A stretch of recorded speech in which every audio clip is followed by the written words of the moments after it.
Buon pomeriggio, buon fine settimana, benvenuti, nuovo appuntamento con la nostra trasmissione, il nostro approfondimento. Oggi 3 temi caratterizzeranno questa puntata. Il primo è ovviamente il maltempo, dopo tutto quello che è successo questa settimana.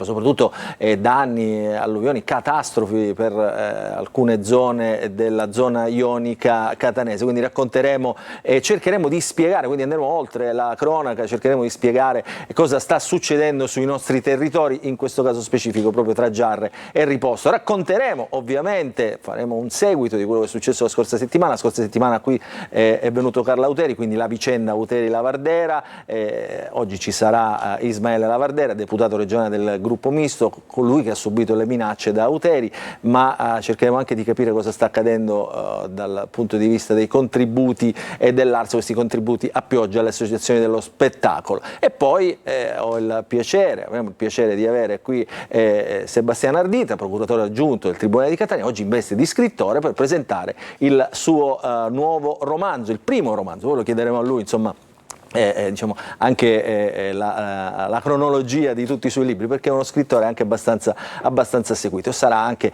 un'occasione per parlare anche di questo mondo che sta attorno alla giustizia. Però, come sempre, l'anteprima noi la settimana la raccontiamo con il nostro Totò Calì, che saluto. Ciao Totò.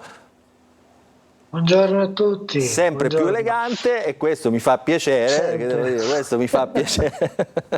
Ciao Totò. Allora, gli ospiti ti stanno ascoltando, Ciao. sono qui, quindi insomma vedranno le tue vignette, li sveleremo ovviamente dopo, alla fine dell'anteprima. Quindi la settimana, raccontiamo la settimana di Totò. Non c'è molto da ridere, così. Con queste vignette, però facciamole vedere. Questo insomma, Allora, questo è terribile, mettiamo anche in studio, lo dico alla regia, così le vedono anche i nostri ospiti. La Pimpa, che è il noto fumetto del Radio Corriere, insomma, diventa la Timpa perché la Timpa è crollata, insomma, il fango. Come luoghi famosi e favolosi, se non curati, possono diventare incubi. Aspetta, perché già è passata all'altra vignetta. Già c'è l'altra vignetta. Siamo arrivati. Già c'è l'altra vignetta. Possiamo andare oltre, perché l'altra riguarda sempre il maltempo. No, aspetta, le ho perse un attimino. C'era quella del maltempo, questa è la Timpa che diventa la Timpa, poi c'era l'altra. C'era qualcuno che faceva il gesto dell'ombrello catanese, niente allerta media, ci sono state delle polemiche col sindaco, scuole chiuse, scuole aperte, insomma, e lui dice io magari così, già che io mio calio significa marino la scuola, così insomma evito Catania è casa, questo è scappare nel maltempo, come il claim della famosa pubblicità del comune. Prossima vignetta. Esatto. Ancora maltempo, e no? Questa sempre sul maltempo, dice fin quando metteremo il fango nei palazzi ce lo ritroveremo per strada. Questa proprio la tocca pienissimo il nostro Totò con questa vignetta. Ancora un'altra. Per dire che la gestione è importante. Il maltempo però ti ha ispirato tutta la settimana. Al tempo in Sicilia, urlando il pupo che si tiene. Urlando furioso, la tempesta è furiosa. E poi torniamo sul problema dell'America, insomma. L'America. Adesso il piatto forte. Trump che ha detto che risolverà tutto, scoppierà la pace, e adesso il piatto forte qui a cena con Putin, palle di Zelensky in agrodolce. E Putin dice pace sia. E pace sia, quindi il 20% dell'Ucraina alla Russia. E l'ultimo invece riguarda Elon Musk con le sue intromissioni rispetto alla magistratura. Ed ecco qua appunto. Cos'è? Una matita, no? Una testa di matita. Tesla di razzo. Testa di razzo, sembrava la punta di una matita. E Trump, insomma, la bandiera americana, la Tesla, insomma, anche qui ci sono state queste settimane in effetti tante ingerenze, anche in Italia, di Elon Musk, quindi insomma è stato chiacchierato anche questa settimana. Abbiamo finito? Va bene, per oggi io ho concluso.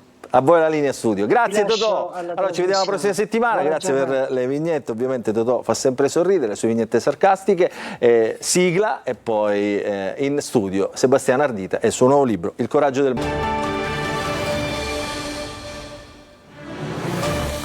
Bentrovati, cominciamo la nostra trasmissione di oggi con Sebastiano Ardita, procuratore aggiunto al Tribunale di Catania. Benvenuto procuratore Ardita, in veste di scrittore però, non in veste di procuratore. Si spoglia un attimo dei panni dell'uomo di giustizia per raccontarci questo, eccolo qua, il nuovo libro di Sebastiano Ardita, il settimo Ardita, no? Se non sbaglio. Sì. Questo dov'è? Lo vorrei vedere con... Eccolo qua. Sì, sì, il settimo libro. Il primo romanzo però. Sì, anche se dicono che scrivo romanzi anche quando faccio saggi, però questa volta l'ho fatto giusto. Eccolo qua, vediamo la copertina, Il coraggio del male, edito da Bonfirraro, il primo romanzo di Sebastiano Ardita, che è curioso, no? Perché insomma è un romanzo però diciamo che racconta, diciamo, cammina su una realtà che è l'Italia degli anni '80.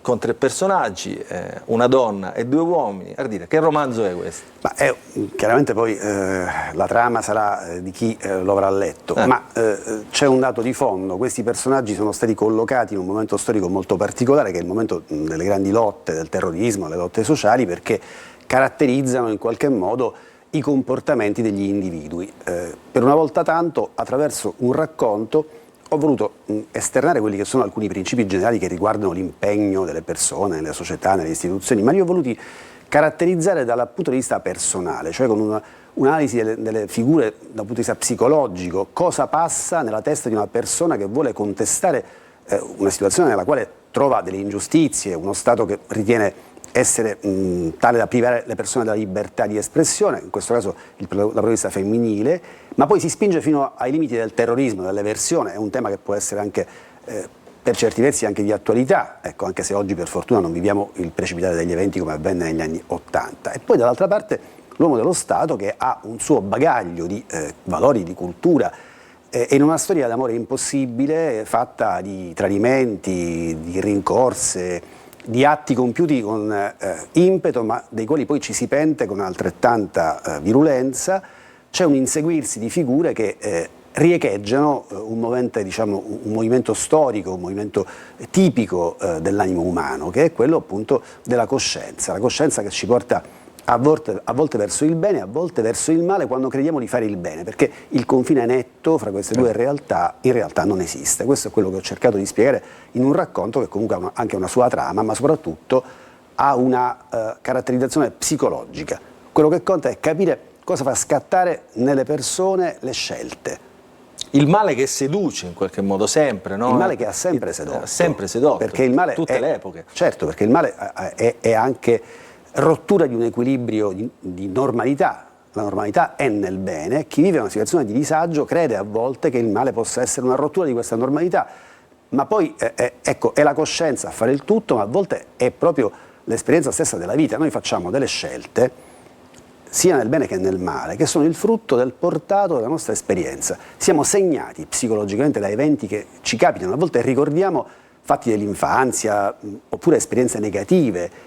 A noi sembra che siano ricordi così casuali, ma in realtà non lo sono. Quei ricordi, molte volte, che nel libro ho cercato di descrivere come flashback dei protagonisti, rappresentano l'input, l'innesco delle loro azioni. Tutto quello che si fa è frutto comunque di una coscienza, e la coscienza è la base di tutto. Se non comprendiamo questo, difficilmente potremo comprendere la vita stessa e anche dare giudizi sugli altri, che è sempre molto semplice, no, nella vita. Senta Ardita, rispetto alla saggistica, diciamo, che poi come dire, racconta eventi reali, il romanzo è frutto di un racconto spesso o in buona parte di fantasia, quindi anche lei, insomma, in qualche modo, diciamo, riprendendo le sue parole, è stato segnato probabilmente in passato da scelte o anche da questa ambivalenza tra bene e male. È stato mai in dubbio tra... Diciamo... Ma ci mancherebbe altro. È ovvio che per averlo scritto, per essermi posto il problema, devo averla passata questa esperienza, altrimenti sarebbe impensabile mettersi a raccontare di altri senza aver avuto se stessi come punto di riferimento. Allora, il rapporto, la strada che ci porta verso il bene non è una strada soggettiva, perché l'etica non è soggettiva. Però ciascun individuo sa quanto è distante il suo essere dal suo dover essere, quanto sono distanti i propri doveri dal proprio comportamento individuale. È chiaro che il male molte volte è una scorciatoia. Chi subisce una violenza di qualunque genere, un torto di qualunque genere, anche nella vita professionale, può essere portato istintivamente a reagire col male, ma questo lo porta fuori dal binario della realtà, o meglio, lo porta fuori dal binario della legalità, nel senso sostanziale. Se io faccio il magistrato e subisco un torto, è meglio che lo subisca il torto piuttosto che lo faccia ad altri. E questa dovrebbe essere l'etica un po' individuale che ci caratterizza. È chiaro che ogni persona sa come rispondere a quello che accade. Io credo che l'esperienza del male sia importante. Su se stessi è importante, come è importante constatarlo sugli altri. Vivere cercando di rendere gli altri immuni dal male è un obiettivo importante della vita. Ci sono professioni nelle quali purtroppo si crede di essere più capaci degli altri quando ci si erge a censori degli altri, ma non è così. La giustizia è un mondo nel quale, se vogliamo essere incisivi e vogliamo essere soprattutto utili agli altri, dobbiamo dimostrare che il bene è l'obiettivo fondamentale e rinunciare anche a noi stessi certe volte, al nostro orgoglio certe volte, alla nostra carriera certe volte, se il bene sta dall'altra parte. Ecco, io penso che questo percorso ci caratterizzi tutti in qualunque professione, in qualunque attività, tutti quelli che sono capaci di fare qualcosa che realmente serve alla società. I personaggi sono messi negli anni '80, ma potremmo portarli anche nel 2020, è normale che sia così. Dobbiamo fare in modo che le loro caratterizzazioni possano vivere anche nelle scelte, negli esempi e nella vita di tutti i giorni. Io lo trovo molto attuale in base a tutto quello che sta succedendo in giro, fuori da questo studio. Antonio, poi il procuratore Ardita, come dire, è uno che pesa le parole e quindi diciamo anche in questo racconto, in questo romanzo, insomma, davvero c'è una cosa ci sono molto tanti interessante, significati. che è sicuramente il rapporto tra legge e ribellione, soprattutto scritto da un magistrato che si è occupato di importanti fatti processual penalistici e soprattutto di importanti indagini, in un sistema in cui invece prevale la tipizzazione dei reati. C'è in questo libro, anche a livello embrionale o di pensiero, un pensiero su come potrebbe cambiare il sistema giustizia? Allora, il sistema giustizia è un sistema molto complesso perché è filtrato ovviamente dagli uomini, i quali vorrebbero raggiungere un obiettivo e lo fanno attraverso norme, attraverso procedure, attraverso regole, ma poi sono sempre uomini. In questo libro c'è un'indicazione di massima di quello che porta le persone a stare dalla parte del bene e quindi in fondo della giustizia, che è il bene. E cos'è questo? È la certezza che di fronte alla possibilità che qualcuno diverso da noi subisca un danno ingiusto, noi mettiamo davanti la nostra personalità, la nostra persona, addirittura la nostra persona fisica a un certo punto nel racconto avviene, pur di impedire questo male che arriva ad altri. Ecco, questa è l'unica regola che esiste. I sistemi di giustizia sono sistemi teoricamente perfetti, ma che diventano imperfetti perché gli uomini li governano a modo proprio. Nel nostro sistema in questo momento è in discussione l'indipendenza della magistratura, è in discussione l'autonomia dei magistrati, è in discussione il potere della politica di svolgere determinate attività nella realtà della politica estera o di altro, ma sono tutte cose che se noi le sbricioliamo e le semplifichiamo si risolverebbero se ciascuno pensasse a un obiettivo di interesse comune. Purtroppo noi siamo abituati a vivere una società nella quale ognuno massimizza il proprio ruolo e quindi, per carità, il magistrato vuole avere più poteri possibili per svolgere le proprie attività in modo efficiente ed è giusto che sia così, la politica vorrebbe avere più poteri possibili per svolgere le sue finalità di bene pubblico e potrebbe essere giusto che è così, ma un punto di incontro reale e concreto non si trova perché molte volte ci si dimentica appunto che c'è una funzione diversa che riguarda la collettività, di cui spesso ci dimentichiamo. Guardiamo ai sistemi pensando a noi stessi, al nostro ruolo, ma non pensiamo al bene della collettività. Troppo individualismo probabilmente, anche ovunque. Ma diciamo che io guardo sempre alla buona fede delle persone, magari uno pensa che esasperando il proprio ruolo si possa ottenere un risultato, pensa di essere più preparato degli altri o più attento degli altri a risolvere i problemi, però purtroppo il dato è questo, cioè nella realtà della vita personale come di quella istituzionale esiste una dimensione molto semplice, quando io non faccio più gli interessi degli altri, gli interessi della collettività, sto facendo qualcosa che non va bene. Ardita, diciamo, ho sentito le parole di Elon Musk, per esempio, l'ha citato il nostro Totò Calì prima con una vignetta, ha parlato, cioè, ha interferito, no, nel nostro sistema, ha parlato di voi magistrati, di voi diciamo, uomini di giustizia come autocrazia non eletta, cioè vi ha caratterizzato con 3 parole che sono poi quelle che girano sui social, che sono quelle che poi creano e alimentano polemiche, dibattiti e accendono la politica e l'opinione pubblica. Guardi, io per dare un giudizio dovrei capire, tornando al discorso di poc'anzi, no? Dove tutto diventa relativo, e che conoscenza ha questa persona del sistema costituzionale italiano, per esempio, le regole che esistono nel nostro paese. E quindi soltanto se avessi cognizione del fatto che lui conosce bene come funziona il sistema di giustizia potrei dare un giudizio su un giudizio a propria volta espresso. Quindi lei comprende quanto sia davvero banale questo dibattito che si svolge sui tweet mandati dall'altra parte del mondo da una persona che non conosce un sistema di regole che esiste in un altro paese. Però io credo, insomma, che in questo momento, forse solo nella prima epoca Berlusconi sia stato così acceso il dibattito politica e magistratura, proprio in questo momento. Cosa ne pensa lei? È un discorso che ci porterebbe molto lontano. È facile. In maniera molto semplice, sì, diciamo, ma per i nostri molto telespettatori. semplice, è semplice. Ci sono due entità diverse, che sono la politica che esprime i governi che riguardano la collettività nel suo complesso. Poi c'è la magistratura, che è una cosa diversa dai magistrati.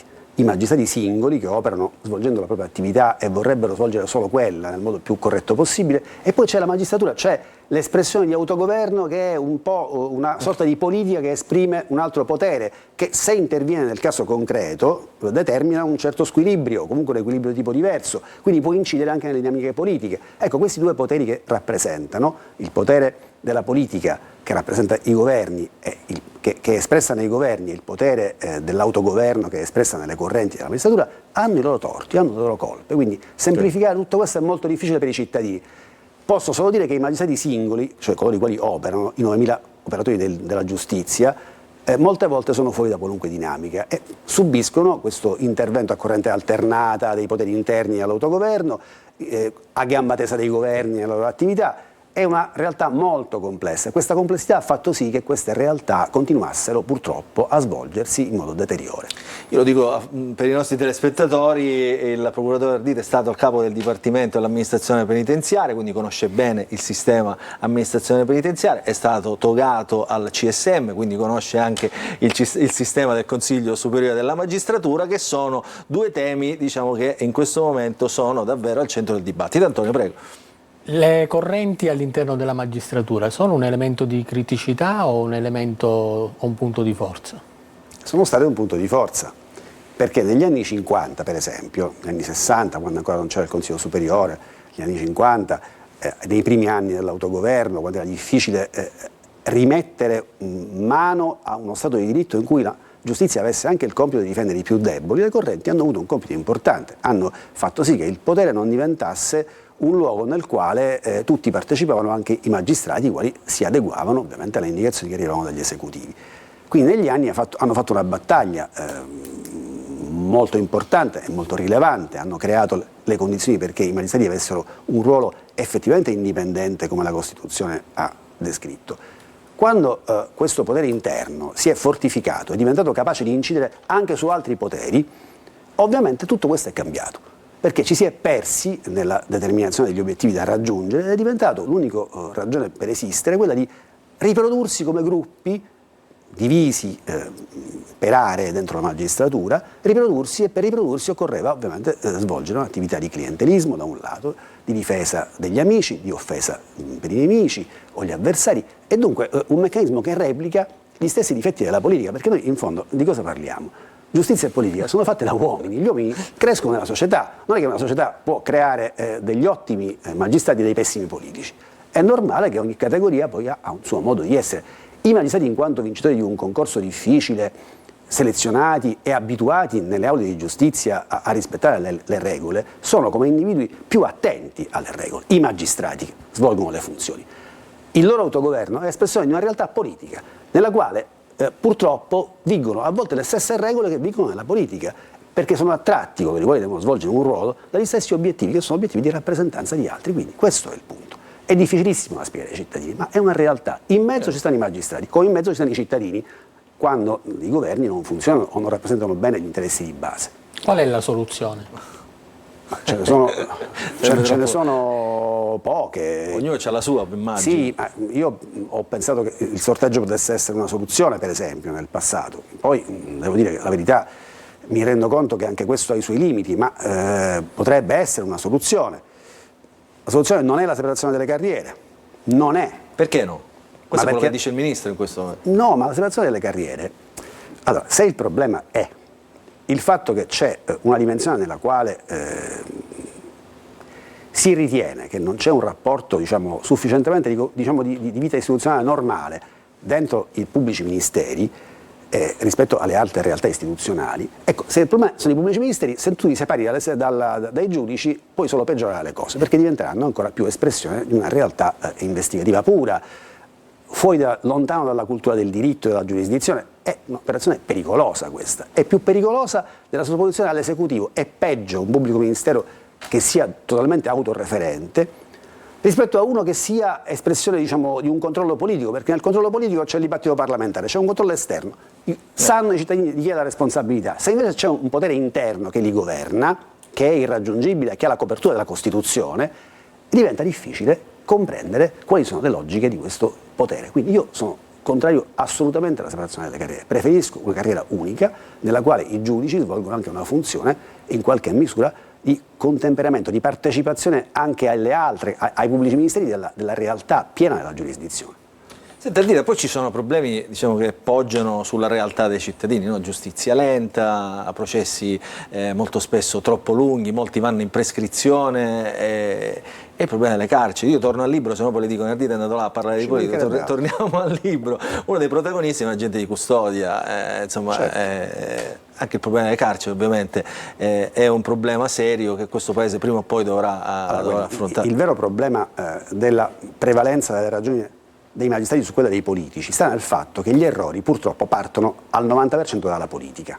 Quindi se i processi non funzionano, diciamolo molto chiaramente, è la colpa di chi non ha avuto mai una visione di insieme rispetto a queste realtà e si è preoccupato di guardare agli effetti di singoli processi dimenticando gli effetti complessivi della giustizia. Abbiamo assistito a leggi fatte per garantire un lodo anziché un altro, per tenere fuori dalla responsabilità un politico anziché un altro. Abbiamo assistito a leggi che sono servite a impedire la comunicazione di importanti attività processuali, oppure le intercettazioni telefoniche per timore che una classe dirigente potesse uscire male dalle intercettazioni telefoniche. Insomma, ci si è dimenticati, esistono una dimensione infinita, di interessi della collettività che sono collegati al processo. I processi sono diventati lunghi perché si sono infarciti di fasi assolutamente inutili. La politica non ha saputo dare un'impostazione concreta, coerente e complessiva al processo. Questo è il problema. Oggi sembra che le intercettazioni siano il male assoluto, che rallenta tutto, che rallenta le indagini, che non tutela gli indagati. Il male assoluto è tutto quello che riguarda la classe dirigente della società. Tutto il resto non interessa. Quindi in questo momento, se lei guarda con attenzione quello che accade, si accorgerà che l'emergenza sarebbero, ed è un'emergenza e c'è senz'altro una ragione per intervenire, le questioni che riguardano gli accessi abusivi alle banche dati, questioni che riguardano gente che ha interesse a non far conoscere la propria realtà finanziaria, personale, persone esposte, quindi no, la classe dirigente. Mentre invece del fatto che nelle carceri, per esempio, ci sia un controllo della mafia, non interessa a nessuno. Del fatto che ci sono, dopo 3 tornate di arresti e di condanne, mafiosi incalliti che sono in libertà, non interessa a nessuno. Del fatto che gli stragisti stiano tornando in libertà in massa, non interessa a nessuno. Questo è il problema. Perché, Ardita? Perché purtroppo ciò che riguarda la collettività, torniamo al discorso di poc'anzi, il bene pubblico, è passato in secondo piano. C'è un bisogno che è quello di riprodursi. Le strutture di potere di una società cercano di riprodurre se stesse per ragioni di potere e non curare gli interessi dei cittadini. Questa è la tragedia della nostra società, purtroppo, in questo momento. C'è il rischio che se la magistratura, parliamo a livello generico, rispecchia i problemi della politica, c'è il rischio che al suo interno non prevalga il merito nelle scelte e nelle nomine? No, questo è evidente, questo è più che un rischio, cioè questo è un danno che abbiamo subito noi, basta vedere quello che è successo nei vari scandali che hanno riguardato il Consiglio Superiore della Magistratura, non soltanto Palamara, ma tutto quello che c'era dietro, ovviamente, per rendersi conto di questo. E certo, perché se io mi devo autoriprodurre, sia che mi trovi nel Parlamento, sia che mi trovi nel CSM, se c'è un gruppo che si deve autoriprodurre, deve garantire che le persone che vanno a votare siano attratte da questa possibilità, quindi deve fare delle cose che vadano nella direzione dell'interesse di queste persone, dei votanti, degli elettori, quindi clientelismo. Il bene pubblico è un'altra cosa. Il bene pubblico significa che quando svolgo un ruolo istituzionale mi interessa solo quello che va nell'interesse dei cittadini, però purtroppo ovviamente questo non è un rischio ma è un danno che abbiamo subito. Allora, Dita, siamo quasi in chiusura del nostro, diciamo, della nostra chiacchierata, insomma ritorniamo al libro. Mi ha colpito anche che ci sono delle strofe musicali, no? Anche in questo libro. Cos'è la sua passione? Ma lì c'è un momento storico nel quale c'era un gruppo che andava fortissimo, che erano i Dire Straits, e quindi ovviamente quelle canzoni di quegli anni hanno un po' caratterizzato quell'epoca, un'epoca nella quale c'era anche chi faceva della musica sana, lontana da quello che poteva essere la suggestione dello sballo, della droga, insomma, e guardava anche ai contenuti, anche alla buona musica. Faccio un piccolo inciso: oggi con la musica si veicolano anche messaggi criminali, è sempre più diciamo, esposta quest'arte a questo passaggio di messaggi criminali. Abbiamo visti tanti diciamo, che echeggiavano anche diciamo, cultura mafiosa, ma anche personaggi della mafia. Quali sono gli anticorpi? Cosa suggerirebbe? Diciamo, noi siamo di un'altra epoca, ascoltavamo diciamo, una certa musica indipendente, rock eccetera. Oggi insomma i giovani che ascoltano questa musica, cosa suggerirebbe ai giovani e magari ai genitori?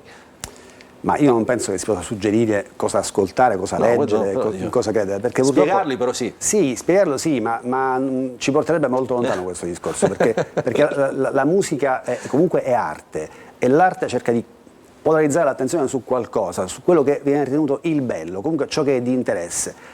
Dovremmo cercare di realizzare nella società qualcosa che porti l'interesse su circostanze, su dati positivi, su contenuti positivi, ma è difficile criminalizzare anche chi fa della musica uno strumento negativo, perché c'è un mercato, e quel mercato affonda le sue radici in una società nella quale quei valori, quegli pseudovalori esistono purtroppo. Senti, in chiusura, il ruolo del Presidente della Repubblica, che è il capo del CSM, diciamo, sempre più eletto a dire delle cose quando neanche lui vorrebbe dirle, no? Cioè intervenire nel dibattito pubblico, insomma, quasi forzatamente in alcuni casi, perché vede delle storture oggettivamente di questa società che insomma, non si possono tollerare. Ieri ha parlato agli studenti, insomma, ha detto tante cose, anche questa storia, no? Dicevo, promulgato le leggi anche se sbagliate, proprio riportando tutto al Parlamento, le leggi al Parlamento, insomma, abbassando i toni e riportando nella dimensione diciamo, che la nostra Costituzione prevede tutti i ruoli. È il ruolo più difficile e più affascinante che possa esistere, quello del Presidente della Repubblica, che va svolto con quella grande saggezza, intelligenza, capacità di mediazione, con grande cultura delle istituzioni, cioè pensare che quello che si fa deve andare sempre e comunque nella direzione del bene pubblico. Quindi il Presidente Mattarella in questo è stato veramente un maestro, ha spiegato a tutti come ci si spoglia del proprio ruolo quando ci si rende conto che quel ruolo ci porterebbe a delle esasperazioni, e si collabora tutti insieme verso l'obiettivo principale, che è fare funzionare la Repubblica, gli organi costituzionali della nostra Repubblica. Antonio, Sistema Catania, in chiusura. Lei è stato oggetto di tanti libri. Un libro, cosa sta succedendo in questa città? Ma è guardi, quello che si può dire. No, per carità, si deve dire, si può e si deve dire. Ma Catania è una città che ha una sua tradizione di gestione concertata delle questioni più rilevanti. È una città nella quale spesso l'opinione pubblica ha dormito, ma lo ha fatto consapevolmente, ma è una città in cui esistono anche delle energie enormi di tantissime persone per bene, che ogni giorno guardano quello che accade, si fanno un'opinione e sanno al momento opportuno come comportarsi. Il problema di Catania è un problema che affonda le sue radici oramai negli anni. Io avrei pronta un'edizione nuova di Catania Bene, ma la tengo ferma perché non riesco ad aggiornarla, perché poi è difficile riuscire a mettersi, diciamo, dietro l'attualità da un punto di vista delle cose da raccontare, perché è obiettivamente difficile. È una città complessa da descrivere, però che ancora ha una sua energia, e la sua energia incredibilmente sta in quei quartieri a rischio che vengono molte volte tenuti fuori da quello che è il circuito delle cose che contano. Io penso che se non si parte da lì il riscatto di Catania non avverrà mai. Io vedo lì le risorse per partire e per andare avanti, e vedo lì un mondo dimenticato e a volte non compreso, banalizzato. Ci sono tre cose che a Catania caratterizzano la realtà della città, e sono il cimitero, la festa di Sant'Agata e lo stadio. Sono tre realtà che non vanno banalizzate. Il cimitero è il luogo in cui i catanesi si ricordano le proprie radici e lo frequentano in maniera appassionata, credendoci, perché questo costume degli antenati, la pietas, hanno una diretta derivazione romana, culturale italiana e romana. La festa di Sant'Agata perché ci vede tutti quanti uniti in un momento di devozione importante verso una persona che davvero è il bene della città e per i catanesi rappresenta il bene. E poi lo stadio, che è il luogo nel quale in una città difficile come questa ci sono 20.000 persone che mentre la squadra gioca malissimo, perde 1-0 in casa, cantano "Ti amo da morire". Cioè, questo è l'emblema di una città. Ecco, dimenticarsi di questo, banalizzare o dire che esiste, diciamo, una realtà nella quale la curva è tutta fatta di criminali è un errore, perché ovviamente significa non conoscere la nostra dimensione sociale e rinnegare principi fondamentali che sono la partecipazione alle nostre istituzioni. Oggi in città c'è una mancanza di identità, c'è stata mancanza di identità, come c'è nel nostro paese mancanza di identità. E questa mancanza di identità porta ovviamente a non comprendere i problemi della società. Chiaramente sono provocazioni. Però servono a far riflettere. Allora, grazie a Sebastiano Ardita. Il coraggio del male lo trovate in tutte le librerie, è stato presentato ieri, quindi prima uscita da noi, Ardita, me ne vanto un pochettino. Il coraggio del male lo trovate, le strenne natalizie, insomma, mettetelo sotto l'albero, vi facciamo noi pubblicità al libro del procuratore Ardita, l'autografo ovviamente. Antonio, passi il libro per favore al procuratore Ardita, la penna ce l'ha, non gli passa anche la penna, eccola qua. E noi insomma siamo quasi in chiusura di questa prima parte. Tra un po' arriverà anche Ismaele Lavardera, che già vedo collegato, eccolo qua. Ismaele Lavardera tra un po' sarà con noi, racconterà tutta la sua verità, la dedica me la leggo in privato. Grazie a Sebastiano Ardita per essere stato con noi. Ricordo e faccio vedere ancora una volta il suo libro, Il coraggio del male. Noi andiamo in pubblicità.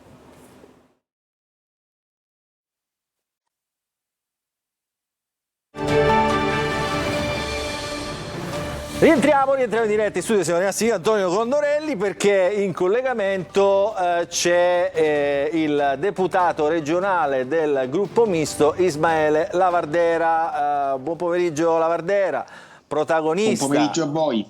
Protagonista di questa vicenda diciamo che abbiamo in maniera molto semplicistica chiamata Lavardera Uteri, però insomma dietro ci sono delle cose gravi, delle minacce. Lavardera che in aula, quindi nel suo luogo competente, ha denunciato certe cose con un'interrogazione e da lì è scoppiato il caos sui fondi alle associazioni dello spettacolo. Inchiesta del nostro quotidiano La Sicilia, faremo vedere, ogni giorno c'è una pagina del nostro quotidiano che racconta insomma queste magagne tra virgolette della politica, però ripercorriamo anche per capire perché c'è oggi qui Lavardera con un video, quello che è successo la scorsa settimana. Non ti permettere mai di dire a un collega che io ho dato soldi a mia madre, che ti vengo lignato, un mese sì, carinda, ora, poi chiami i carabinieri, chiama a quotidiano. Capite? È chiaro? A me questa cattiveria che tu hai la puoi utilizzare ogni chi vuole, ma non dire mai cose che non esistono. È chiaro? Perché per io non sono normale. Io innanzitutto chiedo scusa per le parole che ho rivolto al collega Lavardera, ma non è un'azione di giustificazione, ma lo voglio dire perché è giusto raccontare sempre la verità e in questo caso va detta in maniera molto chiara. Io sono inseguito dal collega Lavardera da più di una settimana. Sospensione è per mettere nelle condizioni di non intaccare il partito, i lavori parlamentari e per mettere tutte le condizioni per spiegare tutta questa vicenda assurda che mi ha coinvolto e che mi ha messo in una gogna mediatica.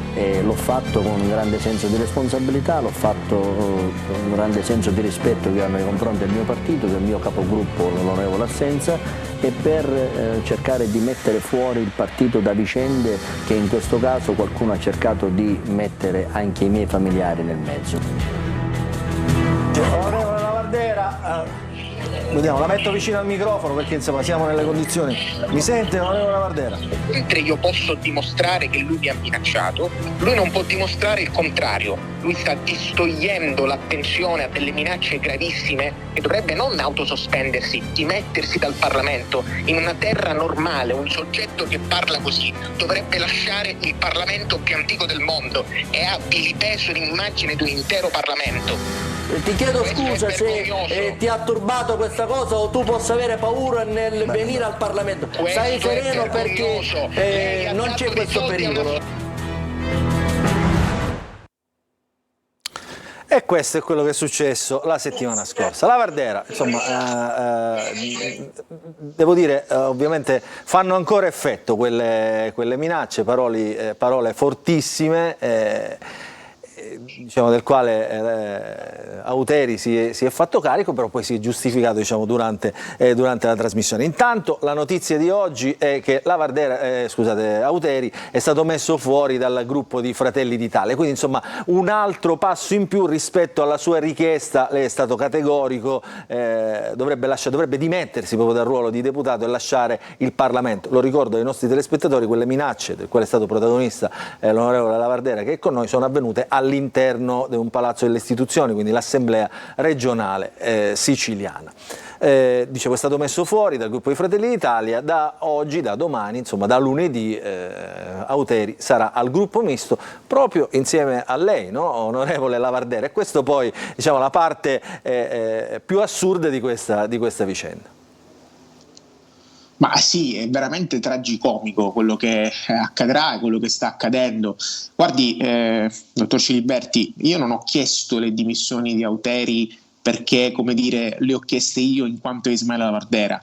Io ritengo che centinaia di migliaia di siciliani onesti, al sentire di quelle parole utilizzate da un deputato che si fregia del titolo di onorevole, siano assolutamente vergognose. Ed è poi ancora più vergognoso il senso di chiedere scusa a Lavardera, però Lavardera mi ha provocato e quindi evidentemente non ho potuto fare altro che rispondere in questa maniera. Se le provocazioni cui si riferisce Auteri sono denunciare in un'aula di un Parlamento il fatto che ci sia un'associazione che prende dei soldi e quell'associazione fa riferimento a un deputato regionale che ha sede a casa della madre del deputato regionale, io farei altre 60.000 volte quella denuncia pubblica, perché ritengo che con i soldi pubblici, ricordiamo, i soldi della cultura, non si possa scherzare, perché c'è centinaia di associazioni, sono all'osso, al secco, perché magari evidentemente non avevano e non conoscevano Auteri, ed evidentemente lo spettacolo che abbiamo dato è uno spettacolo vergognoso delle istituzioni. Guardi, io in questi giorni anche in maniera comica sono tornato in Parlamento, chiaramente qualche collega l'ha battuta,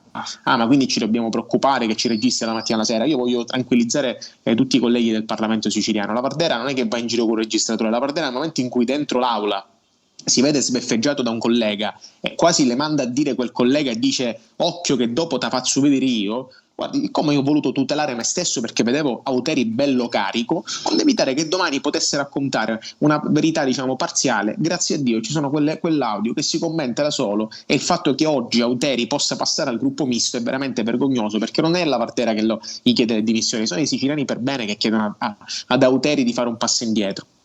Lavardera, ci sono adesso, diciamo, al di là, diciamo, della parte televisiva, diciamo, che abbiamo visto, ci sono due inchieste su questa storia che lei ha denunciato, che il quotidiano La Sicilia ha raccontato, ripeto, tante volte fino ad oggi con tante inchieste. Ci sono due inchieste, una della Procura che riguarda appunto Auteri e una della Corte dei Conti, per capire, insomma, cosa sta succedendo in questa giungla dei contributi regionali. L'accusa ad Auteri sembra essere quella che abbia distolto, diciamo, anche dei fondi, oltre ad averle diciamo, finanziato le sue associazioni, ad aver distolto dei fondi anche per finanziare il suo partito. E questo, in grandi linee, per grossa sintesi, è quello che sta accadendo. Ma certamente io sono ben contento di sapere che la Procura di Siracusa abbia aperto un'indagine, sono ben contento di sapere che la Corte dei Conti abbia aperto un'indagine. Guardi, il tema è proprio quello, non è possibile che passi il messaggio devastante che se un cittadino normale fa le determinate cose, ovviamente la paghi e poi perché magari uno è un politico resti impunito. Questo non accade perché ho fiducia estrema nella magistratura, estrema nelle istituzioni che ovviamente devono guardare dentro questo sistema di dazione di denaro pubblico, perché ricordiamo, non è che noi, come dire, parliamo di denari privati, parliamo di soldi che tutti sono dei cittadini siciliani, quindi il fatto che ci possa essere l'inizio di un'eventuale inchiesta sono ben contento. Certo, mi auguro che possa aprirsene anche un'altra, perché io ricordo che al di là di fare semplicemente la denuncia televisiva poi c'è regolarmente presentato una denuncia per un reato particolare che è proprio un reato specifico, che è minaccia a corpo politico, e quella interpretazione giuridica di quella norma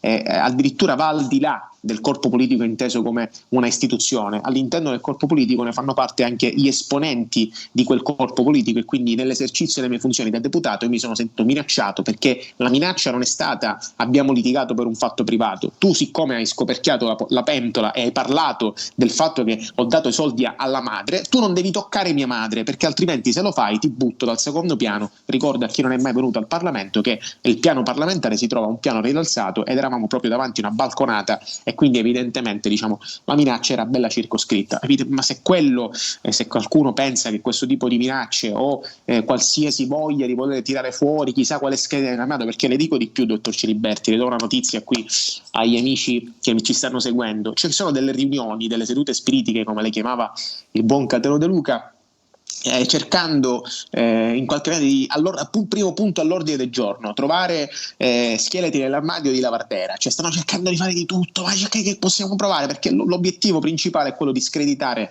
la mia figura, affinché ovviamente screditando la mia figura le cose che denuncio, le cose che racconto vengono meno. Ma indagate pure, cercate pure, al massimo troverete forse le parole di mia moglie che dirà che non prendo i calzini la sera quando, come dire, mi addormento davanti al letto, insomma. Questioni molto private di casa, diciamo, di stanza. Prego, Condorelli. C'è un elemento centrale di questa vicenda, che è il famoso emendamento che ha consentito l'attribuzione di fondi a questa associazione Teatrando. Qual è la verità che a lei risulta su questo emendamento? Cioè, è stato Auteri realmente a presentarlo? Ma guardi, Auteri questo emendamento l'ho anche rivendicato nei vostri studi, ha detto chiaramente che l'emendamento, guardi, la verità la dobbiamo riportare, perché sotto questo punto di vista c'è anche una voglia, come dire, voglia di cambiare la realtà. Auteri si sta difendendo in queste ore dicendo: attenzione, i soldi che li ho ricevuti prima di diventare deputato, quindi non si possono imputare a me.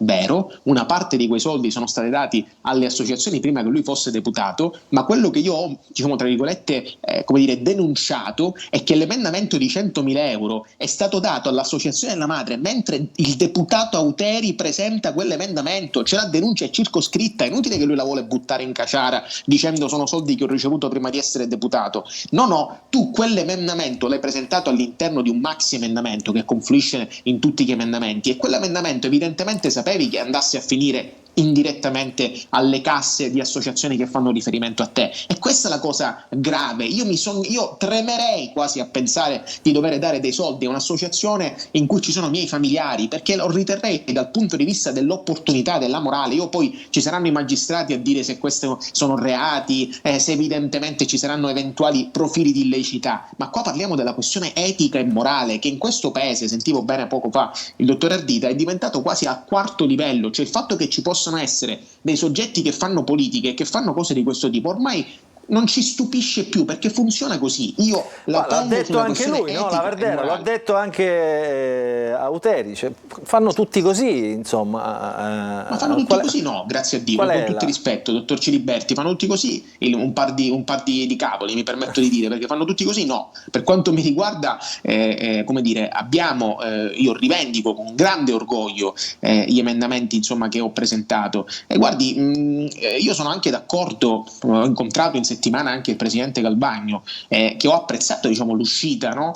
Di voler dire basta a questo sistema di finanziamento direttamente all'associazione. Io sono d'accordo a togliere, come dire, al singolo deputato la, come dire, possibilità di dire quell'associazione rispetto che a quella. Si determinano in maniera trasparente dei nuovi profili, dei bandi pubblici all'interno degli assessorati competenti, e si determina attraverso dei bandi pubblici come dare dei soldi pubblici, perché altrimenti il caso Auteri, oggi c'è stato il caso Auteri, domani ci sarà un altro caso, di altri casi che magari troveremo in questa lunga legislatura. Quindi io sotto questo punto di vista mi devo dire che mi ritrovo, diciamo, d'accordo con l'uscita, diciamo, del presidente Galbagno, che ha dichiarato senza troppi giri di parole che vuole cambiare questo sistema, e io ci sto. Senta, Lavardera, cosa risponde a chi diciamo, latamente l'accusa, anzi direttamente l'accusa di aver fatto la Iena? Io lo ricordo per i nostri telespettatori, lei non ha bisogno di presentazione, diciamo, in un'altra vita è stato un volto conosciuto delle Iene. Diciamo, qualcuno l'accusa di aver usato il metodo Iene, cioè di aver impacchettato questa polpetta avvelenata ad Auteri con il metodo Iene, bene, quindi registrando, andando diciamo, a suggerire alla trasmissione televisiva nazionale, in questo caso Piazza Pulita, questa storia di Euteri per farla uscire fuori diciamo, in maniera più clamorosa. Cosa risponde chi l'accusa di questo? Ma guardi, la polpetta avvelenata se l'è autofatta Euteri, perché se tu decidi di dare una roba di questo tipo senza vergogna e senza dignità, evidentemente il domani ti devi aspettare che giustamente un deputato nell'esercizio delle proprie funzioni, io ve lo ricordo, che ha anche funzioni ispettive di controllo rispetto a come vengono dati i soldi pubblici, denunci questi fatti, li renda pubblico, perché guardi che io non ho fatto la denuncia in televisione e poi ho fatto l'atto parlamentare, io lo rivendico, prima ho fatto un atto parlamentare regolarmente depositato in cui facevo nomi e cognomi, in cui raccontavo attraverso l'interrogazione di questa faccenda, dopodiché io ritengo che chi fa queste porcate debba avere anche il pubblico ludibrio davanti ai media, perché grazie a Dio in questo paese fortunatamente l'unica cosa di cui hanno paura i politici sono i media, sono essere tra virgolette, mi permetto di dire, sputtanati mediaticamente. Ben venga se quelle persone che fanno cose di questo tipo devono essere tra virgolette sputtanati mediaticamente, lo rivendico quel metodo e sappiano lor signori all'interno Parlamento che se dovessero succedere cose di questo tipo io non starò lì a pigiare i bottoni a dire sì o no, io continuerò a denunciare, e se questo vi va bene, il motivo per cui hanno eletto Lavardera è perché Lavardera ha fatto questo e continuerà a fare questo e lo rivendico. Antonio. L'Assemblea regionale siciliana, maggioranza e opposizione, questo l'ha confermato anche Euteri, ma noi lo raccontiamo da anni. Sostanzialmente da ogni esercizio finanziario si spartisce X milioni di euro per attribuirli a sagre, associazioni private, eccetera, eccetera. Queste associazioni, onorevole, fanno una rendicontazione di come spendono i soldi? Guardi, le racconto direttamente una storia, che è una storia nota, uno dei miei emendamenti che rivendico con orgoglio, perché guardi, dottor Condorelli, in ogni manovra io ho pubblicato, senza vergognarmi, quali sono le associazioni destinatarie dei contributi pubblici, perché diversamente qualcun altro forse non lo può fare, perché io non ho mai finanziato né una sagra, né una festa di paese, né un'iniziativa che ha a che fare con le ballate, con le cantate o con le suonate, ma cose che hanno a che fare con problemi reali che ci sono nella nostra città. Uno tra tutti il problema del crack. Ho finanziato 80.000 euro per l'associazione La Casa di Giulio, che ogni settimana, grazie a quel mezzo fisico che va a Ballarò, prova a liberare i giovani dal crack. E cosa fa questa associazione? Come è giusto che facciano tutte le associazioni, deve rendicontare pubblicamente in maniera scientifica come ha speso quelle 80.000 euro, ed evidentemente, come dire, l'obbligo dell'assessorato è controllare che quei soldi pubblici vengono spesi bene. Io ho un'altra notizia e mi assumo la responsabilità di quello che dico all'interno di questa trasmissione. Lei lo sa che ci sono delle associazioni che hanno preso dei contributi di spettacoli, iniziative, e di quei spettacoli, di quelle iniziative non c'è traccia? Anche su questo ci sono delle indagini in corso. Non sono mai state fatte delle manifestazioni per cui quelle associazioni hanno preso dei soldi, e sotto questo punto di vista sarebbe poi gravissimo, il reato che se... si configura è di truffa. E vedremo, il tempo darà le giuste. Quindi non tutti rendicontano i fondi, se ho capito bene. Ma guardi, l'obbligo c'è, evidentemente il controllo è in capo agli assessorati. Io posso dirvi che le associazioni che fanno bene e che fanno ovviamente bene il loro lavoro hanno l'obbligo di rendicontare, quindi poi è l'obbligo degli assessorati di capire i fondi del FURS, spesso e volentieri, che sono due cose distinte, perché sotto questo punto di vista è facile fare confusione e buttarla in caciara, perché buono Euteri è stato bravo a buttare in confusione e dire vabbè facciamo tutta una cosa. Non è così, perché i soldi che gli imputa l'associazione, la trasmissione Piazza Pulita, l'abbiamo visto nella scorsa puntata, che sono circa 700.000 euro, sono un insieme di contributi che lui poteva avere in quanto i fondi del FURS, ovviamente, tra l'altro non so se volete fare un sorriso, ma funziona così: i fondi del FURS, le associazioni che prendono quei soldi devono compilare un'autocertificazione nella quale dicono che non hanno parenti all'interno degli assessorati, altrimenti i soldi non glieli danno. Quindi ai cittadini normali si chiede di compilare un'autocertificazione in cui viene scritto che non devono avere parenti. A un deputato è possibile che dia dei soldi all'associazione della madre, ma questa è chiusa parentesi. Quindi sotto questo punto di vista io recrimino ad Euteri: lascia stare tutti gli altri soldi, io poi sarà la magistratura, quelle 100.000 euro che lui stesso ha voluto dare a un'associazione. Due fatti ineluttabili: uno, che ha fondato lui, c'è un atto costitutivo che parla chiaro, che dice che Euteri ha fondato quell'associazione Teatrando. Secondo fatto ineluttabile, si dice chiaramente che quell'associazione aveva sede, fino a quando Danilo Lupo l'ha intervistato, perché poi sono stati pure bravi a cambiare sede il giorno dopo, proprio a casa della madre di Euteri. Senta Lavardera, diciamo in questa polemica, in questo caso sono entrati, diciamo, loro malgrado, diciamo, non hanno alcuna colpa, anche tutte quelle maestranze che effettivamente poi in quei teatri, diciamo, che fanno riferimento in questo caso ad Auteri, ci lavorano, hanno scritto una lettera aperta ovviamente alla stampa dicendo: guardate, sembra che quasi noi diciamo, siamo qui a non fare niente, ma i nostri teatri producono delle stagioni importanti, interessanti, alcuni teatri sono teatri storici e quindi, diciamo, hanno tutta la dignità di restare in piedi e lavorare così come abbiamo sempre fatto. Quindi hanno parlato, diciamo, hanno sentito queste polemiche come attacchi verso il loro lavoro, verso la loro professionalità. Cosa si sente di dire a queste persone? Ma guardi, nessuno ha attaccato il mondo del teatro, anzi questa tipologia di denuncia fa sì che ci possa essere eguaglianza in un settore che non può essere appannaggio di un singolo partito politico. La cultura in questa regione, caro dottor Ciliberti, è commissariata da un partito di governo che è Fratelli d'Italia, che ha gli uomini chiave nei posti chiave al centro di ogni commissione, e quindi quello che io dico, e lo dico qua anche pubblicamente ad esempio, è che non mi spiego come mai tutte le 100 associazioni che hanno chiesto di essere audite in quinta commissione per denunciare i fatti di cui io ho parlato non sono mai stati ascoltati, nonostante c'è una richiesta formale di audizione in quinta commissione, che è la commissione competente in materia al Parlamento siciliano. E ovviamente, forse, io voglio pensare male, mi auguro di no, caro presidente Ferrara, se mi stai ascoltando, se ci sei, batti un colpo. Io non vorrei che tu non vuoi ascoltare queste associazioni, perché evidentemente, come dire, il partito di cui fai parte è Fratelli d'Italia. Io credo nella tua figura di presidente istituzionale, che ovviamente non è di parte, e mi auguro che questa richiesta di essere audite delle associazioni tu la porterai in commissione, perché da mesi provano ad avere un contatto ma senza successo. Allora, siamo arrivati alla fine, grazie all'onorevole Ismaele Lavardera, non so se Antonio vuole aggiungere chiederei qualcosa. solo quali saranno le sue prossime mosse.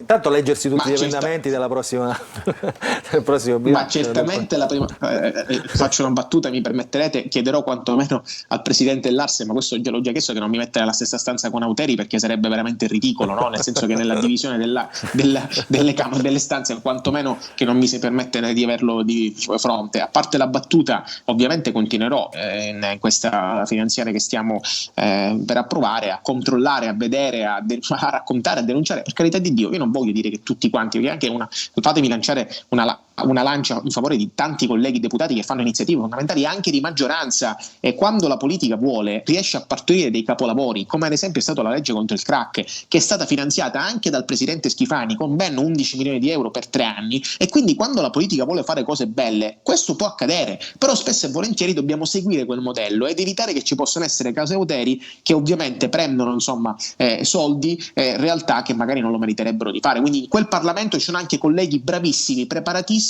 e, come dire, che hanno a cuore la Sicilia, e proprio per quei colleghi io mi batto per l'onorabilità di quel Parlamento. Grazie onorevole Ismaele Lavardera per essere stato con noi, Grazie salutiamo, ci fermiamo, dopo la pubblicità il maltempo e l'analisi di quello che è successo. Ci saranno con noi Anthony Barbagallo, segretario regionale del Partito Democratico, deputato nazionale, e l'ingegnere, è tornato l'ingegnere Tuccio D'Urso, subito dopo la pubblicità.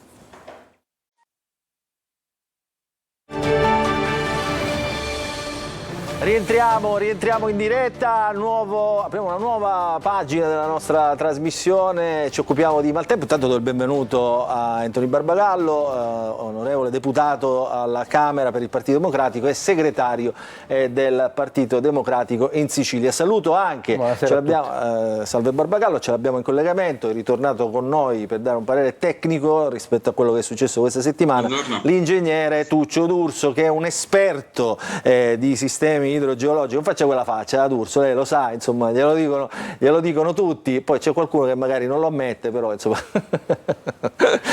dei suoi amici, insomma, per carità. Qualcuno non mi crede, penso. Insomma, va bene. Allora, facciamo vedere quello che è successo, perché il nostro Antonio, noi ci siamo occupati ovviamente con i nostri telegiornali, su Telecolor, su Antenna Sicilia, con i nostri servizi, di tutto quello che è successo. Abbiamo raccontato la cronaca di questa pesante alluvione che ha colpito la zona ionica etnea, quindi i comuni di Giarre, Riposto, parte della Cese. Avete visto anche le nostre vignette, amaramente Totò ha detto detto è crollata la timpa, perché un pezzo di timpa è crollato, quindi ci siamo occupati di questo.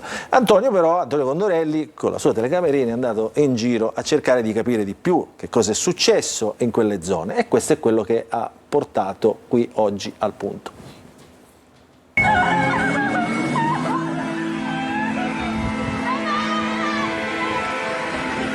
Io me lo ricordo quando ero ragazzo, qua c'era un torrente, gli hanno messo il tubo di sotto e l'hanno ricoperto, perciò ha fatto da tappo e si è portato tutto. Questo è il punto esatto in cui il torrente è stato ristretto all'interno di una tubazione metallica ed è esondato, travolgendo le abitazioni che sono sorte a pochi metri dall'alveo. La pressione dell'acqua ha sfondato tutte le pareti, stiamo buttando via tutto, mobili, frigorifero, televisori. Siamo stati inondati perché il torrente che scende da lì è straripato e ci ha invaso tutte le cantine, abbiamo perso tutto quello che avevamo l'abbiamo perso, tutti i nostri ricordi, tutti i documenti, tutto, abbiamo perso tutto e stiamo buttando tutto.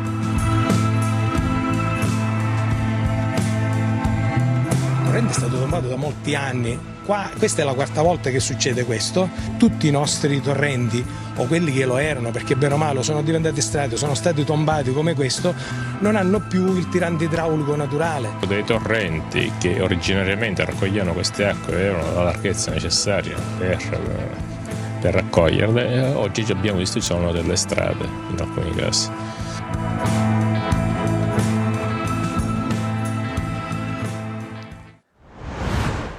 Allora, era facile insomma da intuire, questa è la mano dell'uomo. Io chiedo alla regia, nel frattempo, mentre noi apriamo il dibattito, di riprendere quell'immagine che è emblematica che ha filmato Antonio. C'è un grande fiume, era un torrente una volta, largo una decina di metri, che pian piano si restringe fino ad entrare dentro 1,5 metri di condotta che avrebbe dovuto, secondo chi ha autorizzato questi lavori, contenere le acque piovane e tutto quello che arrivava dalla cima, diciamo, di questo porta torrente. La decima parte del torrente pieno. Questo è Tucci. Ecco. Abbiamo dato già un la decima parte. Quindi diciamo riesce, è 1/10 di quello che dovrebbe contenere come dimensione, no? Tra volume e attriti della condotta stessa, la decima parte di quello che arriva a monte entra in quella condotta. Eccolo qua, lo vediamo benissimo, vedete ci sono dei restringimenti, c'è insomma dei detriti, delle Gli abbattimenti in pietra lava, così si adattano bene al paesaggio. Esattamente, Barbagallo, insomma questa è la situazione, ma questo è Giarre, riposto, ma se ci spostiamo poco tempo fa al fiume Salso, nella zona di Licata, Casteldaccio, insomma ce ne ricordiamo tante. Giampilieri è, diciamo, la storia più emblematica, quella che ha causato anche i morti, in questo caso devastazione, fortunatamente dico, non ci sono stati morti, ma c'è tanta gente che sta piangendo diciamo, degli affetti cari, no? della roba, delle case, delle abitazioni praticamente compromesse. Barbagallo. Lei ha fatto anche un'interrogazione, diciamo, alla Camera. Con buona pace di quelli che continuano a negare che nel nostro paese è in atto, e più in generale nel mondo è in atto un cambiamento climatico, i fatti di questa settimana testimoniano la gravità di questo processo. Io credo che alla fine il bilancio non è stato drammatico con elenco di morti, perché ci sono state due coincidenze fortunose: l'allerta meteo, ahimè arancione non rossa come invece avrebbe dovuto essere, quindi tanti sono rimasti a casa, e la circostanza che l'inizio consistente delle piogge è avvenuto già dalle 3, 3:30, 4 del mattino, per cui già alle 6 tanti che generalmente escono per andare al lavoro in ufficio per commissioni varie non sono usciti perché già il livello era molto grave.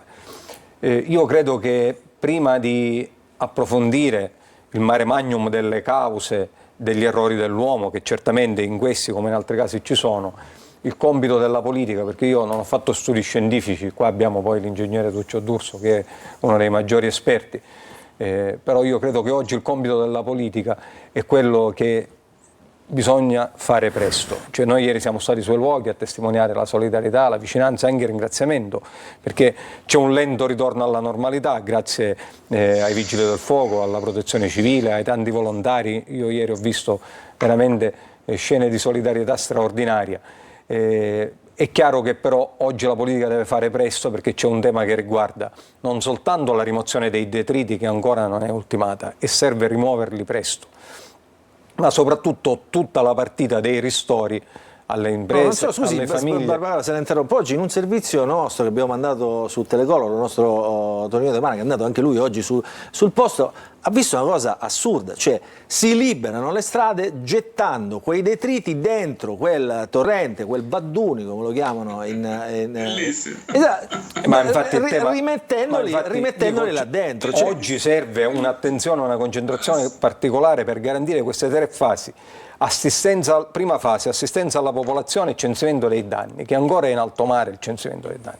Secondo, rimozione dei detriti, evitando quello che anche io ho visto ieri, perché peraltro la contea di Mascali è frazionata dal punto di vista amministrativo, ci sono tante imprese che stanno operando, tanti volontari, quindi c'è un po' di confusione che va organizzata al meglio, invece, l'eliminazione dei detriti.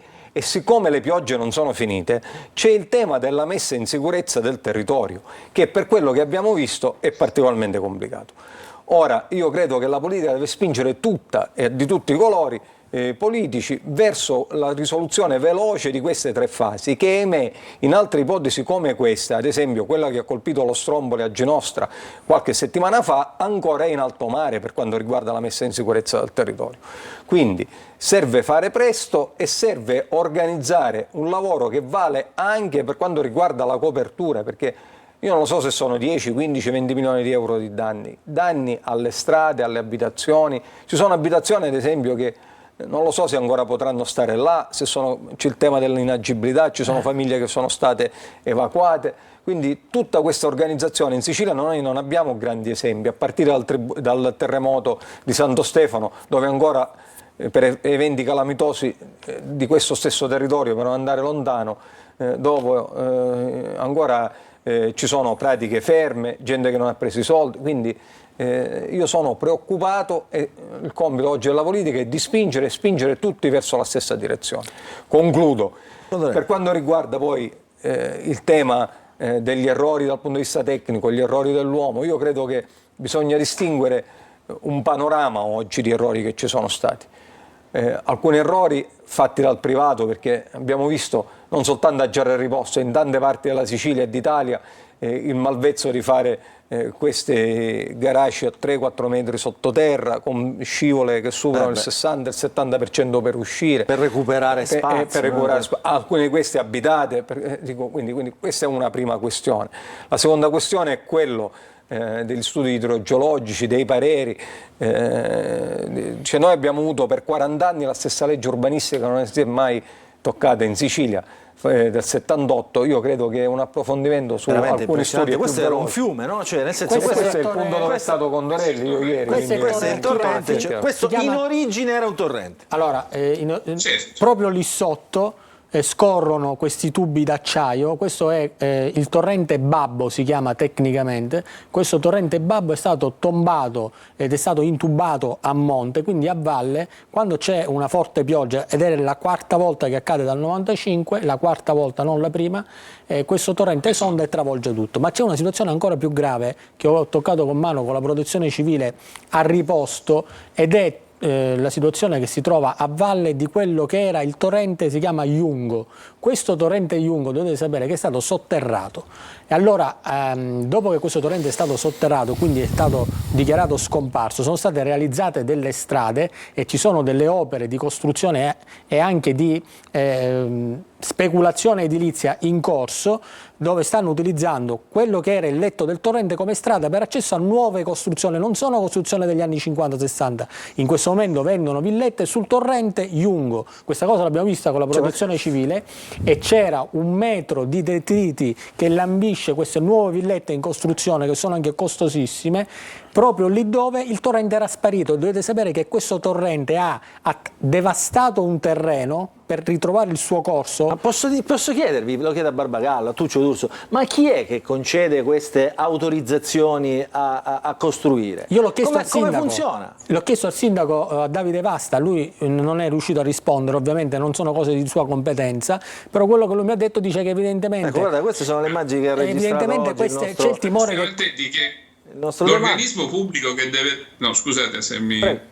Prego, Urso. Semplicemente se ha la risposta, ce la dia lei. Pubblico che deve dare queste autorizzazioni era prima il Genio Civile, ora è l'autorità di bacino, e le dà in ragione a una carta molto stretta sui vincoli sul territorio che è approvata dall'assessorato al territorio.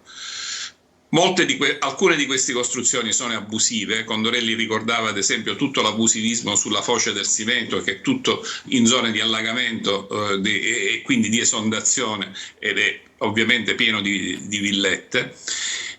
E la cosa più grave del torrente Babbo, che si chiamava Babbo perché era stupido, no? Perché era un torrentuolo con un bacino piccolissimo ai tempi, è che lo stesso organismo che autorizza le costruzioni, cioè ai tempi il Genio Civile, è quello che ha poi autorizzato, se non progettato, quello scempio che è la sua riduzione a tubo anziché a corso d'acqua. Se facciamo anche visivamente un parallelo, ci fosse stato quel corso d'acqua, magari anche con dei ponti, con delle cose, ma quel corso d'acqua libero fino al mare, tutto quel disastro non ci sarebbe stato. Però non ci sarebbero state le villette almeno così a ridosso del torrente, cioè ci sarebbe dovuta essere una strada a destra e a sinistra, certo un po' di territorio mangiato alla speculazione, però oggi non saremmo andati sulle cronache di tutto il mondo facendo vedere quella macchina che finiva a mare, e come avete ben ricordato come è stato, per fortuna non si piange nessun morto e nessun ferito. C'è un problema che forse o probabilmente questi torrenti sono spariti dalle carte, perché davanti al capo della protezione civile Cocina i responsabili locali e anche lo stesso sindaco con i dirigenti non riuscivano a individuare il percorso del vecchio torrente Iungo, e quindi cercavano di capirlo attraverso le macerie che il fiume aveva trasportato sulla seguendo il corso dell'acqua. Però di fatto quello che era un alveo che doveva essere protetto con anche dei limiti, cioè, veramente realtà, è impressionante. Cioè, questo è Torre Archirafi. E questo è Torre Archirafi. Ma se mi permettete, in realtà quell'alveo era diventato se mi permettete, io vorrei portarvi ad una realtà molto più cogente, che è quella di Piazza Duomo e degli emissari dell'acqua da Piazza Duomo. Come ha dimostrato, il suo post ha girato ed è stato visto decine di migliaia di volte, e io l'ho riportato anche nel mio profilo, il signor Franco Politano, che presiede un'associazione benemerita di speleologia in grotta e si è più volte cimentato nella speleologia delle grotte, che sono poi utilizzate anche come sfogo delle acque bianche di Catania, ha documentato che sotto Portuzeda il vecchio collettore che passava e che ha una dimensione gigantesca, no? Arrivato sotto Portuzeda, viene sostituito da un tubo di 40 cm di diametro che supera Portuzeda e va a finire in Amenano.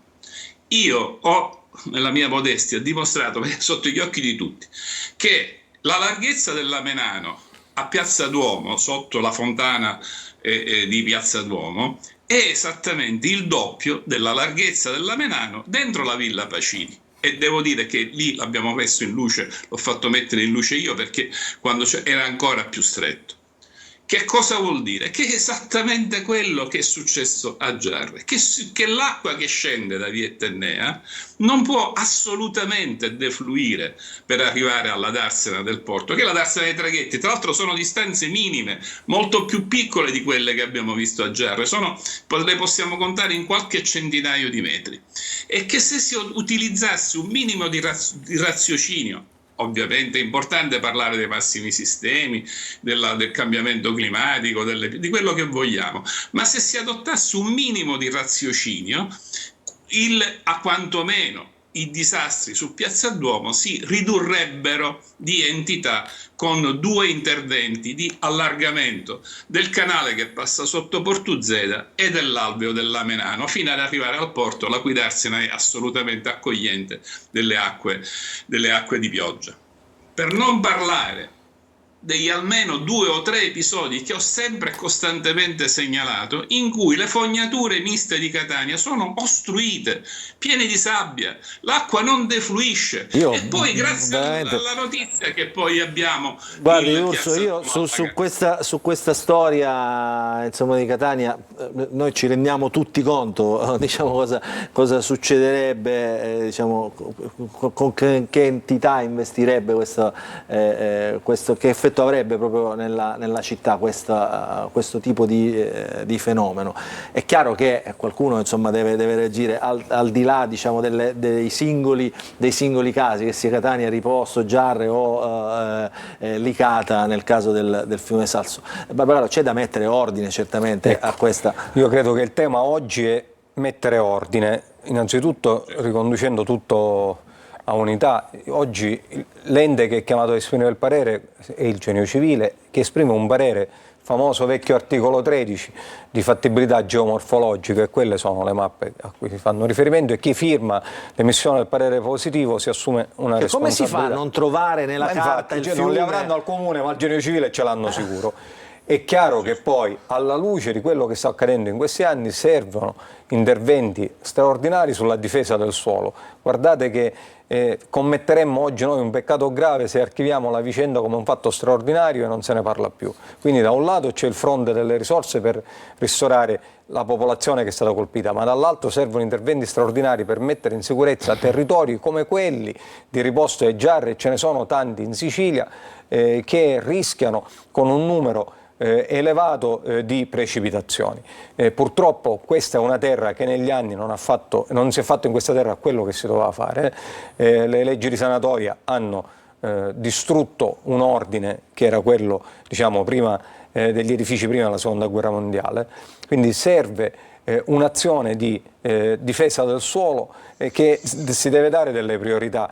Cioè, qua ancora non ci sono neanche le condotte di acque nere, acque bianche che funzionano autonomamente, quindi ricordiamo che c'è una parte consistente della costa ionica dove c'è il divieto di balneazione per chi è che l'ha dimenticato, quindi abbiamo uno dei luoghi più desiderati e più belli al mondo, perché siamo una regione con 10 siti UNESCO, però abbiamo il divieto di balneazione perché alcune acque nere confluiscono a mare, quindi c'è da fare ordine, però serve farlo subito. Ora, Tuccio D'Urso, che si arrabbia ovviamente ogni volta che si parla di questi temi, perché lui sembra no, come le vecchie chimere, no? Dice: io l'avevo detto però in tempi non sospetti. Tuccio D'Urso nel 1998, pochi lo sanno, per esempio, aveva messo in campo un meccanismo che riusciva ad intercettare gli acquazzoni, no? Le piogge. Come funzionava, D'Urso? E già questo poteva aiutare tantissimo. Funzionava primo in Europa, no? Primo in Europa. Primo al mondo, credo. Praticamente cosa si immaginava, ed è in 2 decreti firmati dall'assessore Bufardeci, che era l'assessore alla protezione civile del tempo, e io, in tutta modestia, fui il primo capo della protezione civile fatta la legge 14 del 98, che è quella che tutt'oggi regola la protezione civile in Sicilia. Cosa dicevano questi 2 decreti? Uno affidava a Telespazio che cosa? Di seguire con le sue antenne. Telespazio allora era partecipata dall'ESPI, infatti era maggioranza l'ESPI, la convenzione la facevo con l'ESPI. Era di seguire gli eventi meteorologici da terra, cioè una volta che i satelliti ci avessero individuato le nuvole, venivano agganciate da terra. La seconda invece, affidata ad un'altra società della regione, che era Asta Sistemi, credo che esista ancora nonostante le vicende di Asta, doveva invece fare il modello informatico dei territori fragili, perché poi le 2 cose si unissero.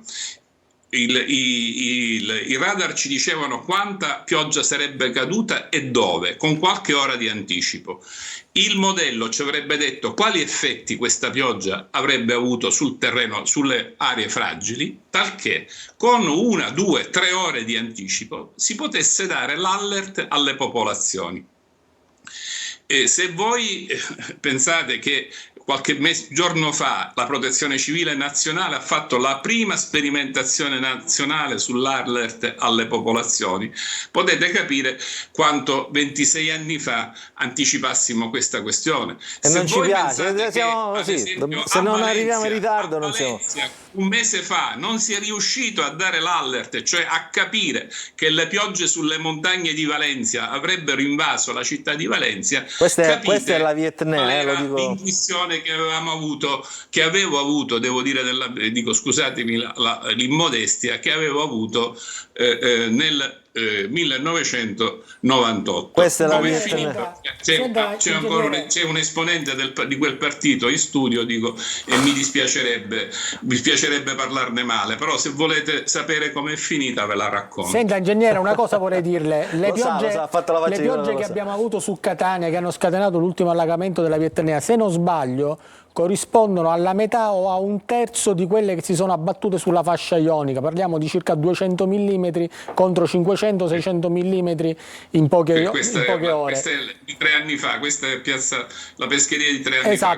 Mi sembra che lì si trattasse di circa la metà della pioggia caduta su Valencia. Quindi cosa rischia Catania con la stessa pioggia che è caduta a Giarre in poche ore? Questo è il grande timore. Allora, qui i problemi sono due. Io cosa sostengo forte della mia esperienza e della mia innocenza?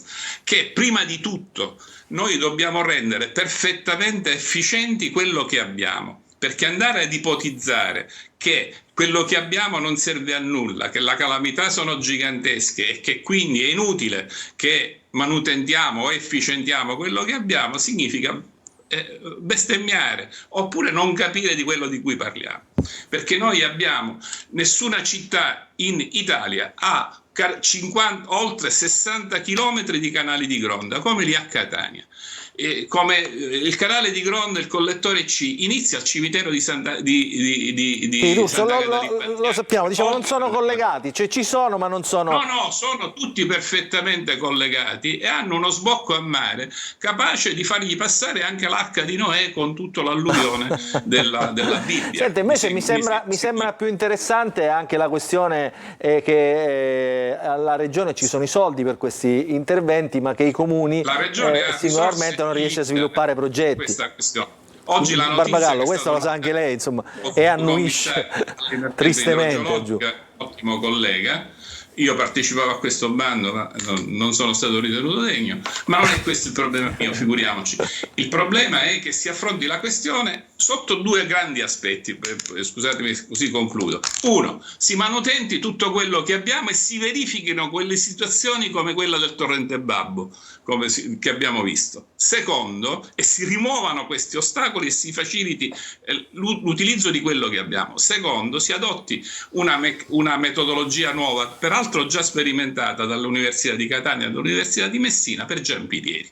Cioè, per Giampilieri cosa è stato fatto? È stato fatto il modello informatico del territorio, è stato ipotizzato una precipitazione uguale a quella che c'era stato, si è visto sotto il profilo del risultato dei programmi e dei modelli dove e come sarebbe passata l'acqua, e sono state realizzate opere di difesa idraulica, cioè per mandare l'acqua a mare senza serbatoi, senza altre diavolerie. I soldi però ci sono, no D'Urso, i soldi ci sono, i comuni devono presentare i progetti. Il commissario di governo ha 750 milioni, oltre quelli che si residuano dalla vecchia programmazione. Barbagallo, anche lei la sa questa storia, no? Che i soldi ci sono. La storia la conosciamo bene. Qua dobbiamo maturare la consapevolezza, torno al discorso prima, che bisogna fare presto, perché in questo momento le risorse ci sono e purtroppo viviamo in una regione che è ultima in tutte le classifiche per capacità di spesa. Vale sui fondi del PNRR, dove ci sono i famosi 31 progetti su 31 che sono stati bocciati e quelli riguardano la siccità e l'approvvigionamento idrico, ma non stiamo messi bene neanche sulla difesa del suolo. Qualche giorno fa è cambiato nuovamente il commissario, e il terzo commissario che cambia in poco meno di 6 mesi, uno degli ultimi è stato arrestato, quindi c'è una difficoltà oggettiva della regione a spendere le risorse e dei comuni che in Sicilia sono ridotti all'osso per mancanza di trasferimenti, perché l'ARS è impegnata a trasferire alle società culturali di Auteri e Company piuttosto ci sono tutti che ai in mezzo. comuni. Quindi serve concentrare le risorse oggi sulla difesa del suolo e serve farlo con metodi trasparenti e veloci, individuando delle priorità. Io sono d'accordo con D'Urso che dice lavoriamo su quello che abbiamo. Ad esempio in questa provincia sono tanti, come dire, c'è un problema vero di caditoie che sono tutti otturati. A Catania si arriva a quella pressione dell'acqua perché da Paese Tendei scende, perché c'è una quota evidente di non scolo delle acque. Allora, ci fermiamo per la pubblicità, poi rientriamo. Barbagallo, chiudiamo adesso diciamo la parentesi maltempo, quindi io ringrazio anche Tuccio D'Urso. Al rientro io vorrei però l'opinione di Barbagallo, quindi del Partito Democratico, su questa storia dei fondi a pioggia della Regione, di questo meccanismo, perché insomma è un tema che è stato sollevato in quest'ultima settimana. Il giornale, il nostro quotidiano, ha fatto tante inchieste, ce ne siamo occupati noi, insomma tutta la cronaca se ne sta occupando, è diventato un tema di livello nazionale, quindi il Partito Democratico non può esimersi, diciamo, dal dare la propria opinione, considerando anche che ci siete stati anche voi in questo e ci siete ancora in questo meccanismo. Subito dopo la pubblicità.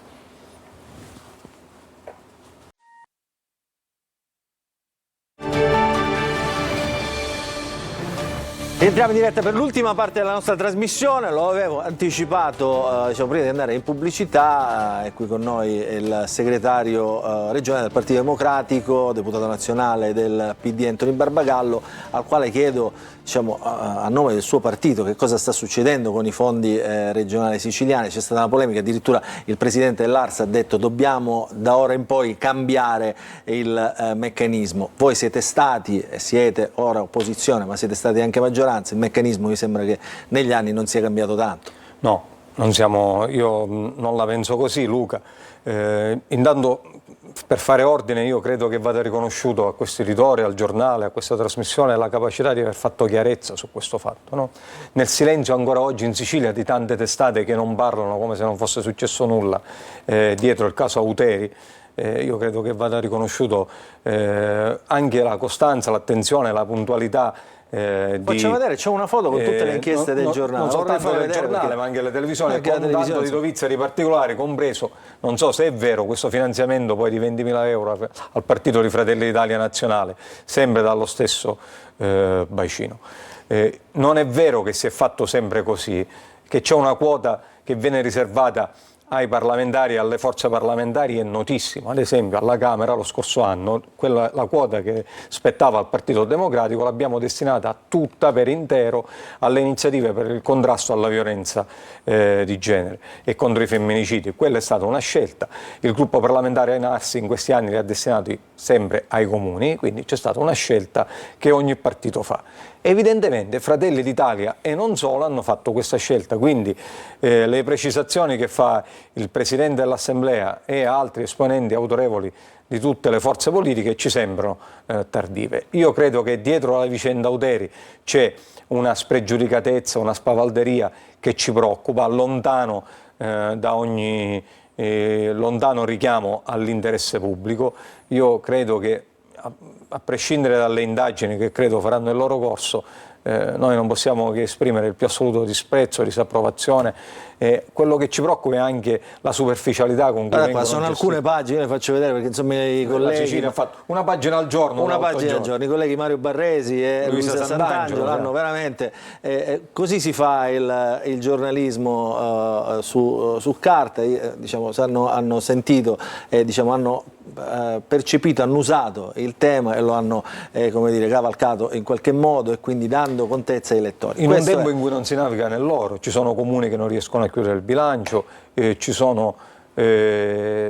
una difficoltà oggettiva nell'affrontare alcuni temi come la siccità, il caro voli, c'è gente che non riesce a tornare in Sicilia perché il costo del biglietto aereo è troppo alto e poi deve vedere questo sperpero di denaro pubblico perpetrato in questo modo. Quindi io credo che ma il sistema va cambiato, no, Barbagallo? Cioè, è chiaro che il sistema va cambiato, può, ma noi lo diciamo da tempo. Innanzitutto, quindi non si è fatto sempre così. Lo scivolone di questi anni con Fratelli d'Italia, che ha utilizzato le somme in questo modo, e la maggioranza, non soltanto va cambiato, si dovrebbe chiedere innanzitutto scusa per quello che è successo, e non abbiamo sentito ancora una parola di un esponente né di Fratelli d'Italia né del centrodestra di scuse su questo utilizzo delle risorse.